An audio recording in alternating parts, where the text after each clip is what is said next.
एक लड़का अपनी पत्नी को पढ़ाने के लिए जी जान से मेहनत करता है, रात दिन एक कर देता है। कोई भी ऐसा काम नहीं छोड़ता जिसे वो करता नहीं है। केवल उसका एक ही सपना था कि चाहे मुझे कुछ भी करना क्यों ना पड़े, लेकिन मेरा उद्देश्य पूरा हो जाए। मैंने जो प्रण ठाना है कि अपनी पत्नी को पढ़ा करके ही मानूंगा, उसे कामयाब बना करके ही मानूंगा, बस यही मेरा प्रण है और ये पूरा हो जाएगा तभी मैं चैन से बैठूंगा। वो रात दिन मेहनत करता है, अपना काम भी करता है, मजदूरी भी करता है। जिस तरह से उसे संभव लगता है कि इस काम से पैसा मिलेगा, वो काम करने के लिए वो तैयार हो जाता है और अपनी पत्नी को पढ़ाता है, अच्छी उसे शिक्षा दिलवाता है। लेकिन वो अपनी पत्नी को कभी ये महसूस नहीं होने देता था कि वो पैसा कहां से ला रहा है। वो अपनी पत्नी से कह रहा था कि देखो, तुम्हें पैसे की तरफ बिल्कुल चिंता नहीं करनी है, बस तुम तो अपने लक्ष्य पर ध्यान दो, अपने कामयाबी पर ध्यान दो कि तुम्हें पढ़ करके कुछ कामयाबी प्राप्त करनी है, हासिल करनी है। पैसा मैं कैसे ला रहा हूं, कहां से ला रहा हूं, इससे तुम्हें कोई लेना देना नहीं है। अब पत्नी अपने पति की जब बात सुनती है तो बड़ी खुश हो जाती है और उसकी कौली भर लेती है, आंखों में आंसू भर लाती है। सोचने लगती है कि पता नहीं मैंने कौन से अच्छे काम किए थे जिसकी वजह से भगवान ने मुझे ऐसा पति दिया, जो स्वयं अपने पेट नहीं खा रहा है और उसे बचा करके मेरी पढ़ाई में खर्च कर रहा है, मुझे अच्छी पदवी पर पहुंचाना चाहता है, अच्छा कार्य करवाना चाहता है, मेरा हौसला बढ़ाना चाहता है। यह विचार करके वो बड़ी खुश हो जाती है और फिर पति की तरफ ध्यान दे करते हुए वो पढ़ाई में मन लगा करके कार्य करती है। फिर पति की स्थिति को देखते हुए, पति के इस प्यार को देखते हुए, पति के इस त्याग को देखते हुए पत्नी भी बड़ी समझदार थी और वो पढ़ाई में मन लगा करके पढ़ाई करती है और फिर एक दिन कामयाब हो ही जाती है। पत्नी जब कामयाब हो जाती है, उसका सिलेक्शन एक पुलिस डिपार्टमेंट में हो जाता है, वो दरोगा बन जाती है और फिर दरोगा बनने के बाद वो एक थाने में तैनात हो जाती है दूसरे शहर में जाकर के। लेकिन वो महिला अपने पति को अपने साथ ले जाती है, लेकिन उसका पति कभी कभी थाने में मिलने आया करता था। तब उसका अफेयर उसी थाने की एक महिला कांस्टेबल के साथ चलने लगता है। ये बात जब उस महिला को पता चलती है, उस व्यक्ति की पत्नी को पता चलती है, फिर उस थाने के अंदर क्या होता है, ये पूरी सच्चाई इस वीडियो के माध्यम से जानने का प्रयास करेंगे। आखिर आपने ऐसा सोचा भी नहीं होगा कि पति जो रात दिन मेहनत करके अपनी पत्नी को पढ़ा लिखा रहा था, उसे बुलंदियों पे पहुंचाना चाह रहा था, क्या वो अपनी पत्नी के साथ ऐसा कर सकता है? क्या उसकी पत्नी उसके साथ ऐसा कर सकती है? ये पूरी सच्चाई जानने के लिए आप इस वीडियो को अंत तक जरूर देखते रहें। नमस्कार, प्रणाम, मैं हूँ रितेश कुमार। दरअसल आज की जो सच्ची घटना मैं आपको सुनाने के लिए जा रहा हूँ, ये सच्ची घटना एक गांव से बिलोंग करती है। एक गांव में एक लड़का जिसका नाम अमित था। अमित अपनी पत्नी निधि के साथ बड़े आनंद से रह रहा था और पति पत्नी का प्यार एक ऐसा होता है कि उनके बीच में अगर झगड़ा भी हो जाता है, फिर भी वो कोई ये नहीं कह सकता कि इनके बीच में झगड़ा हो गया। बस पति पत्नी का झगड़ा होता ही कितनी देर के लिए है, ज्यादा में ज्यादा 10 मिनट के लिए, 20 मिनट के लिए, 1 घंटा कट जाए पति पत्नी का तो बहुत बड़ी बात होती है। उन दोनों के बीच में बड़ा ही प्यार था, कभी झगड़ा नहीं हुआ करता था, बड़े आनंद से मेल झोल से दोनों लोग रहते थे। तब उनका विचार आता है कि सभी लोग अपनी अपनी पत्नियों को पढ़ा लिखा रहे हैं, कोई एसडीएम बना रहा है तो कोई दरोगा बना रहा है तो कोई लेखपाल बना रहा है। अमित सोचता है कि क्यों ना मैं भी तुम्हें पढ़ा लिखा दूं और तुम्हारी अगर पढ़ने में इच्छा है, रुचि है, तो कुछ कामयाबी अगर हम लोगों को मिल जाएगी तो हमारी गरीबी दूर हो जाएगी और हमारा मान सम्मान समाज में होने लगेगा। लेकिन निधि, तुम नहीं जानती, आज के दौर में जिस व्यक्ति के पास पैसा है, जिस व्यक्ति के पास पावर है, बस समाज में उसी की इज्जत होती है, लोग उसी की बकत समझते हैं, उसी की वैल्यू करते हैं। अपने पास जब पैसा नहीं है, अपने पास कोई पावर नहीं है, तो लोग तुच्छ सा समझते हैं, कोई अपनी नजरों में हमारी कदर नहीं करता। निधि कहती है, बात तो तुम सही कह रहे हो, लेकिन पढ़ाई करना इतना आसान नहीं है और फिर कुछ बनने के लिए छोटी मोटी पढ़ाई से कुछ नहीं होता है। हाई स्कूल, इंटर तो सभी कर लेते हैं, लेकिन कुछ बनने के लिए, कुछ पद प्राप्त करने के लिए जी जान से मेहनत भी करनी होती है और फिर कुछ त्याग भी करना पड़ता है और बहुत सारा पैसा खर्च करना पड़ता है, तब जाकर के कहीं वो पदवी हासिल होती है। अमित कहता है कि निधि, तुम चिंता मत करो, अगर तुम मन लगा करके पढ़ाई करोगी और तुम्हारी रुचि पढ़ाई में है तो चाहे मुझे कुछ भी करना क्यों ना पड़ जाए, लेकिन मैं तुम्हें पढ़ा करके ही मानूंगा। और मेरा विचार कहता है कि तुम एक ना एक दिन सफल जरूर हो जाओगी, मेरा ये विश्वास है। पति के मुख से ये बात सुनकर के निधि बड़ी खुश हो जाती है और कहती है, अगर आपका ये सपना है मुझे पढ़ाने का, कुछ बनाने का, तो मैं आपके सपनों पर खरी उतरूंगी, कभी भी आपको निराश नहीं होने दूंगी, चाहे कुछ भी हो जाए। धीरे धीरे यूं ही वक्त बीतता चला जाता है। अमित कुछ पैसों का इंतजाम करता है, क्योंकि उसकी पत्नी पहले ही ग्रेजुएट कर चुकी थी, और उसके बाद में फिर वो अपनी पत्नी की कोचिंग लगा देता है और तैयारी करने लगती है उसकी पत्नी निधि। तैयारी करते करते धीरे धीरे यूं ही 1 बरस बीत जाती है और उसमें बहुत सारा पैसा खर्च होता है। तब अमित मजदूरी करता है, जो भी काम उसे उचित लगता है जिससे उसे पैसा मिले वो काम करने के लिए तैयार हो जाता है। वो किसी भी काम में भेदभाव नहीं करता कि मैं ये काम नहीं करूंगा, ये छोटा काम है या बड़ा काम है। उसका केवल एक ही लक्ष्य था, अपनी पत्नी को पढ़ा करके कामयाब बनाना। और ये सच्चाई है दोस्तों, इंसान जिस कार्य को प्राप्त करने के लिए अपना लक्ष्य बना लेता है कि मुझे ये काम करना ही है हर कीमत पर, तो चाहे कितना भी बड़ा काम क्यों ना हो, कितना भी कठिन काम क्यों ना हो, वो काम एक दिन, वो मुकाम एक दिन वो व्यक्ति हासिल कर ही लेता है। कहते हैं कि इंसान का केवल हौसला होना चाहिए, उसकी बुलंदियां होनी चाहिए। अगर वो हौसले से कार्य करेगा तो कभी भी कोई भी काम बड़ा और छोटा नहीं होता, चाहे वो कितना भी कठिन हो उसे प्राप्त जरूर कर लेता है। अब निधि अपने पति की बात मान करके कोचिंग पढ़ने लगती है। 1 बरस बीत जाता है और तब कुछ जगह निकलती हैं, और जगह निकलने के बाद निधि विचार करती है कि मैंने 1 बरस हो गई कोचिंग करते हुए, अब मुझे अनुभव भी अच्छा हो गया है, क्यों ना मैं फार्म को अप्लाई करूं। जब वो फार्म अप्लाई करती है, क्योंकि उसने जी तोड़ मेहनत की थी और उसे अपने ऊपर विश्वास भी था कि मैंने जितनी मेहनत की है मैं इस कार्य में सफल भी हो जाऊंगी। जब वो फार्म अप्लाई करती है तब वो फार्म में सफल हो जाती है और उसका लेटर घर पर आ जाता है एक टेस्ट के लिए। जब वो टेस्ट देने के लिए जाती है, पेपर देने के लिए जाती है, क्योंकि उसकी मेहनत पहले से ही इतनी कड़ी थी और उसके पति का उसके प्रति सहयोग था और उसे अपने ऊपर विश्वास था, तब वो टेस्ट में भी खरी उतरती है और फिर उसका सिलेक्शन एक दरोगा के पद पर हो जाता है।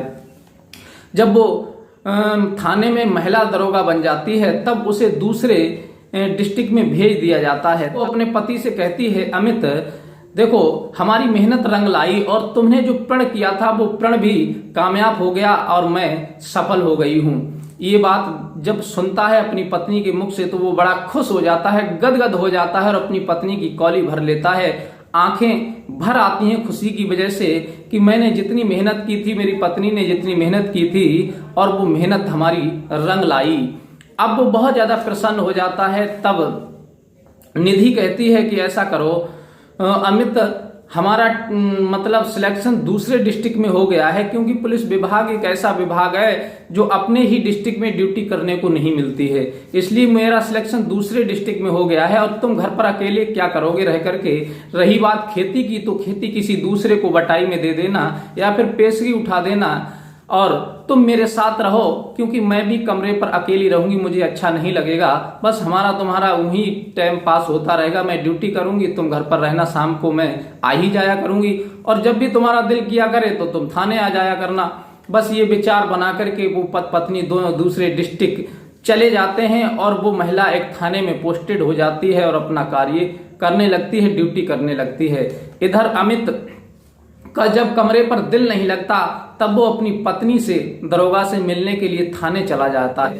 तभी उनकी नजर उसी थाने में एक महिला कांस्टेबल होती है उसके ऊपर पड़ जाती है, जो अक्सर निधि के ही अंडर में वो महिला कांस्टेबल काम किया करती थी और वो देखने में बहुत खूबसूरत थी, कुंवारी लड़की थी।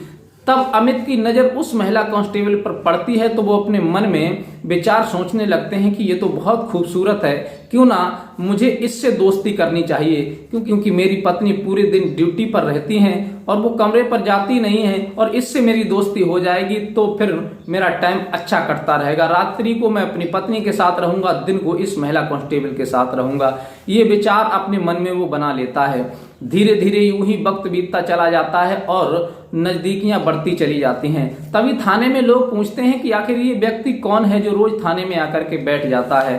तब जो कांस्टेबल होते हैं जिन्हें जानकारी होती है वो बताते हैं कि अपने थाने में जो नई दरोगा आई हैं निधि मैडम, उनका ये पति है। सभी लोगों से जब उनकी परिचित हो जाती है तब वो थाने में निश्चित घूमते रहते हैं और फिर वो उस महिला कांस्टेबल से नजदीकियां बढ़ाने लगते हैं। अब वो महिला कांस्टेबल भी उनके पति के लिए बहुत ज्यादा अपना समझने लगती है और उनसे वार्तालाप करने लगती है कि वो निडर थी क्योंकि हमारी जो दरोगा है उन्हीं का ये पति है। धीरे धीरे यूं ही वक्त बीतता चला जाता है। कहते हैं कि आज के दौर में किसी पर भी विश्वास करना बड़ा मुश्किल है। इधर निधि तो अपने पति को बड़ा ईमानदार और अच्छा समझ रही थी, लेकिन वही पति अपनी पत्नी के प्रति घात कर रहा था, अपनी पत्नी के साथ में विश्वासघात कर रहा था। महिला कांस्टेबल भी जवान थी, खूबसूरत थी और कुंवारी अवस्था में थी। तब उसकी नजरें भी अमित से लड़ जाती हैं। धीरे धीरे यूं ही दोनों का प्रेम होने लगता है। किसी प्रकार से वो महिला कांस्टेबल का नंबर अमित ले लेता है और फोन पर बात करने लगता है। कभी कभी तो फोन अमित अपनी पत्नी के सामने ही लगा देता था, लेकिन वो इशारे में बता देती थी कि मैडम अभी हमारे पास बैठी हुई हैं, कुछ देर के बाद बात करेंगे। इस प्रकार से धीरे धीरे यूं ही वक्त बीतता चला जाता है। लेकिन इधर से वो महिला कांस्टेबल भी अमित से प्यार करने लगी थी और अमित भी उस महिला कांस्टेबल से प्यार करने लगा था। उनका धीरे धीरे ये दोस्ती का सिलसिला प्यार में बदल जाता है और ये बात निधि को बिल्कुल भी पता नहीं थी कि हमारा पति जो हमसे इतनी मोहब्बत करता था, इतना प्यार करता था, वो आज हमसे नजरें चुरा रहा है, किसी और से प्रेम करने लगा है। इस बारे में निधि को कुछ पता नहीं था। धीरे धीरे यूं ही वक्त बीतता चला जाता है और फिर उनका सिलसिला प्यार का इतना परवान चढ़ जाता है कि अब तो अमित तो उस महिला कांस्टेबल के बिना रहना ही नहीं चाह रहा था और महिला कांस्टेबल भी जी जान से अमित को चाहने लगी थी। अब वो अपने कमरे पर उस महिला कांस्टेबल को फोन करके बुला लेता है। उनके बीच में शारीरिक संबंध भी बनता है। जब वक्त बीतता चला जाता है तब निधि को एक दिन उस महिला कांस्टेबल पर शक हुआ कि आखिर ये ड्यूटी के वक्त चली कहाँ जाती है, कई घंटों में लौट करके आती है। धीरे धीरे उन्हें उसे फॉलो करते हुए लगभग 1 सप्ताह हो चुका था। एक दिन उन्होंने विचार किया कि मैं इसे देखती हूँ कि आखिर ये महिला कांस्टेबल कहाँ जाती है। जब ही उनके पति का फोन उस महिला कांस्टेबल के फोन पर आता है तभी वो महिला कांस्टेबल मैडम को बातें पढ़ा करके वो निकल लेती है उन्हीं के कमरे पर। तब इधर वो दरोगा जो थी निधि, वो सोचती हैं कि आज मैं इसका पीछा जरूर करूंगी, देखूंगी कि आखिर ये कहाँ जा रही है। वो पीछा करते करते जब पीछे चली जाती हैं और वो महिला कांस्टेबल उन्हीं मैडम के कमरे पर पहुंच जाती हैं और गेट पर उनका पति अमित खड़ा था और वो हाथ पकड़ करके गेट के अंदर खींच लेता है। ये दृश्य जब मैडम देखती हैं तो उनके होश उड़ जाते हैं, आंखें खुली की खुली रह जाती हैं कि आखिर ये महिला कांस्टेबल और मेरे पति इतने गिरे हुए निकलेंगे, मैंने कभी विचार नहीं किया था। जिस पति ने मुझे इस पदवी पर लाने के लिए रात दिन मेहनत की, रात दिन इन्होंने अपनी जिंदगी को जिंदगी नहीं समझा, लेकिन वही पति आज मुझे धोखा दे रहा है। बड़े अफसोस की बात है, बड़े दुख की बात है। ये विचार करके वो देखती हैं कि आखिर देखती हूं कि मैं ये क्या करेंगे। तब वो एक सिंचा से जंगला से झांक करके देखती हैं तो उनका पति अमित तो उसी महिला कांस्टेबल के साथ संबंध बना रहा था। इस दृश्य को जब वो देख लेती हैं तब उन्हें क्रोध आ जाता है और वो कुंडी खटखटाने लगती हैं। उसी वक्त वो लोग अंदर से कपड़े पहन करके जब गेट खोलते हैं, किवाड़ खोलते हैं, तब उनका पति और वो मैडम महिला कांस्टेबल उन दरोगा मैडम को देखती हैं तो उन दोनों के होश उड़ जाते हैं, छक्के छूट जाते हैं, तन पर पसीना आ जाता है कि अब करें तो करें क्या। इधर तो वो अपने पति को खरी खोटी सुनाती हैं और फिर उस महिला कांस्टेबल का हाथ पकड़ करके वहीं से घसीटती हुई थाने लेकर के आती हैं। लेकिन उन्होंने ये बात किसी से डिक्लेयर नहीं होने दी थी और फिर उससे पूछा कि आखिर तू इतनी बड़ी अंधी तो नहीं होगी, तुझे पता है कि ये हमारे पति हैं, फिर तूने हमारे पति पर डाका क्यों डाला, तुझे दुनिया में कहीं लड़के नहीं मिले थे। तब वो कहती हैं कि मैडम मैंने तो डाका नहीं डाला था, आपके पति ने ही मुझ पर लाइन मारनी शुरू कर दी थी और फिर धोखे से मेरा नंबर भी इन्होंने ले लिया और फिर ये मुझसे बात करने लगे। फिर बात करते करते हम दोनों के बीच में प्रेम हो गया। तब वो महिला कहती हैं कि अगर तुम्हारे बीच में प्रेम हो गया कोई बात नहीं, तुम दोनों एक दूसरे से खुश हो। तब वो कहती हैं कि हाँ मैडम मैं तो खुश हूं। तब वो अपने पति को फिर वहीं बुलाती हैं एक रूम में और फिर उससे पूछती हैं, क्या अमित, तुमने इसी दिन के लिए मुझे इस लायक बनाया था? क्या तुमने इसीलिए मुझसे शादी की थी? और तुम कुछ दिन पहले तुम मुझसे इतनी मोहब्बत करते थे, इतना प्यार करते थे कि एक मिनट मुझसे दूर रहना पसंद नहीं करते थे, लेकिन आज तुम्हें क्या हो गया? मैं इस पदवी पर आ गई, तब तुमने मुझे छोड़ा। मुझे कितनी शर्म आ रही है तुम्हें अपना पति कहते हुए, और तुम एक महिला कांस्टेबल से प्रेम करने लगे। मैं एक दरोगा हूं, इससे सीनियर हूं, तो तुमने सीनियर को छोड़ करके एक कांस्टेबल से प्यार किया। क्या यही बहुत खूबसूरत है? इससे खूबसूरत कोई दुनिया में कोई चीज नहीं है।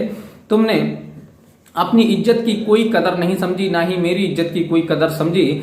अगर तुम इसके साथ रहना चाहते हो, खुश हो, तो मुझे कोई आपत्ति नहीं है, तुम इसके साथ रह सकते हो। अब उसका पति कुछ नहीं बोलता है, चुपचाप खड़ा रहता है। और वो महिला जो थी वो बहुत सख्त थी, निधि। इसी वक्त वो एक वकील को फोन करती हैं और कहती हैं कि आप कोर्ट मैरिज के कागज तैयार कीजिए। और महिला उन दोनों को लेकर के कोर्ट में जाती हैं और उन दोनों की कोर्ट मैरिज करा देती हैं। खुद गवाह बन जाती हैं, एक अपने कांस्टेबल थाने का और लेती हैं, उसे गवाह बना देती हैं और उन दोनों को पति पत्नी के रूप में छोड़ देती हैं। कहती हैं कि आप दोनों लोग एक दूसरे के साथ रहिए, हमें कोई आपत्ति नहीं है, बड़े आनंद से अपना जीवन बिताइए। साथियों, उन महिला दरोगा ने क्या अपने पति और उस कांस्टेबल के साथ सही किया या गलत किया, ये अपनी राय हमें कमेंट में दे सकते हैं। अगर आपको ये कहानी अच्छी लगी हो तो प्लीज हमारे चैनल को लाइक सब्सक्राइब कर दीजिए। हमारे एक श्रोता हैं जितेंद्र कुमार, जो सऊदी अरब से हमारी वीडियो पर अपना नाम बुलवाने के लिए कमेंट किया है। अगर आप भी अपना नाम बुलवाना चाहते हैं वीडियो में, तो अपना नाम और डिस्ट्रिक्ट लिख करके या राज्य लिख करके हमें कमेंट कर सकते हैं, जो हम आने वाली वीडियो में आपका नाम जरूर बोलेंगे। अगर कहानी अच्छी लगी हो तो हमारे चैनल को सपोर्ट कीजिए और अपने भाई को दीजिए इजाजत। और मिलते हैं इसी प्रकार की कोई नई घटना और कहानी के साथ। तब तक के लिए नमस्कार।